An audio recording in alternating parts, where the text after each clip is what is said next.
Mr. Speaker, we must end state capture. Mr. Speaker, we must end the purchase of state and public assets, such as land and other immovable assets, by members of the political class. Mr. Speaker, I pledge to fight corruption head-on by implementing Operation Recover All the Loot, oral. In that regard, Mr. Speaker, one of the first committees I established, even before my investiture as president, was to establish the oral committee on the sidelines of our transition. It is instructive to announce that the committee received over 2,000 complaints from the public and has since handed over a comprehensive report. This report has been given to the Attorney General for further review, thorough investigation, and eventual prosecutions. Mr. Speaker, the recent arrest related to the unwarranted payment of $2 million of Ghanaian taxpayers' money in the Sky train saga, and then also the National Service Ghost Name scandal, mark only the beginning of a comprehensive response based on the oral committee's findings. Mr. Speaker, let me state that my commitment to fighting corruption will continue with the establishment of a unit at the presidency and the maintenance of the hotline, where complaints and reports regarding graft and corruption will continue to be received and transferred to the Office of the Attorney General. Mr. Speaker, we will shortly submit for consideration a bill to regulate and restrict the sale of disposal of public lands and state assets.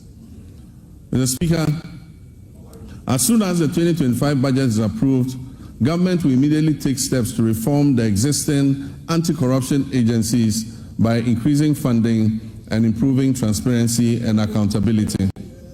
Mr. Speaker, Ghanaians voted largely and overwhelmingly and endorsed the NDC because we demonstrated a strong commitment and abhorrence for corruption.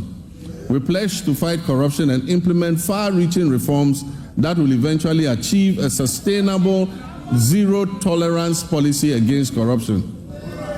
Mr. Speaker, the justice and legal sectors play pivotal roles in ensuring accountability and fostering the fair, equitable treatment of all our citizens by the state and its agencies.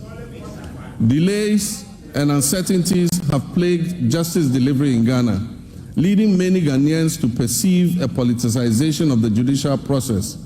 The public trust in the judiciary's independence is alarmingly low. We must work together to restore confidence in the judiciary.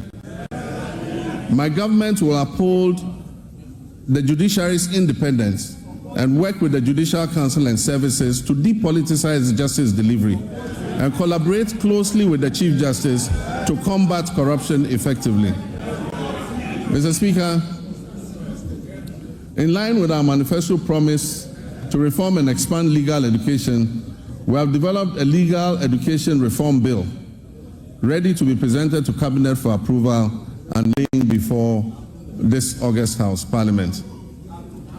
Mr. Speaker, on January 30th, 2025, I inaugurated the Constitution Review Committee to undertake a comprehensive review of our fundamental law and ensure that it reflects the hopes and aspirations of our citizens. The committee is composed of distinguished scholars, jurists, and professionals who have made significant contributions to our nation in both the public and private sectors. They will engage Ghanaians and consult with the relevant stakeholders and experts over the next 6 months. Their findings will ultimately be presented to the public for approval, followed by submission to Parliament for enactment into law, and referendums will be held where necessary. Mr. Speaker, I'm pleased to report that Ghana's internal security remains stable despite developments primarily rooted in chieftaincy disputes. We firmly believe that even amidst conflict, it is essential for our citizens to coexist peacefully and seek amicable resolution to these disputes. We will initiate comprehensive reform across all security agencies to strengthen our national safety and security. One area that has garnered significant public scrutiny is the recruitment process within our security forces. Accusations of politicization, favoritism, protocol, and selectivity have been prevalent. Let me assure you that we are committed to changing that narrative and fostering a more transparent and equitable recruitment policy so that all our young people who wish to serve in these services have an opportunity to do so. We are dedicated to enhancing the capabilities of the Ghana Police Service, the Prison Service, the Ghana National Fire Service, the Immigration Service, and the Narcotics Control Commission, the Customs Division of the Ghana Revenue Authority, and all investigative bodies operating under the Ministry of Interior. By motivating and re-equipping these agencies, we aim to effectively maintain internal peace and security. Mr. Speaker, I want to reaffirm this government's unwavering commitment to prioritizing the welfare and well-being of our brave men and women in uniform who sacrifice daily to uphold law and order and secure our nation's peace.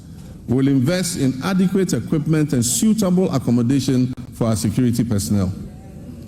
As Commander-in-Chief of the Armed Forces, I want to emphasize our determination to strengthen our democracies. This is particularly true given the troubled proliferation of military-grade weapons that have fallen into unauthorized hands. These weapons pose a significant threat to our national security and our constitutional democracy. They endanger the safety of all Ghanaians and potentially exacerbate existing conflicts such as chieftaincy disputes, and in many cases fall into the hands of armed robbers. Since taking office, we have pursued a responsible approach to account for these unregistered weapons while maintaining stability within the security apparatus.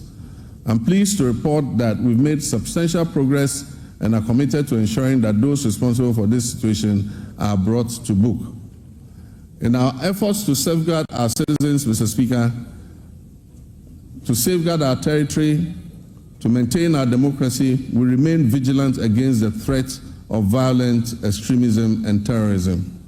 Therefore, we are resolute in enhancing our defense mechanisms through diplomacy, counterintelligence, information sharing, infrastructure development, and the acquisition of appropriate technology. Achieving a stable and secure nation necessitates the motivation of our uniformed personnel. Currently, the Ghana Armed Forces faces a housing shortfall of over 17,000 units, and we recognize that the inadequate state of barrack accommodation needs to be addressed promptly. In addition to housing, we'll prioritize improvements to rations and fuel supplies for our security forces.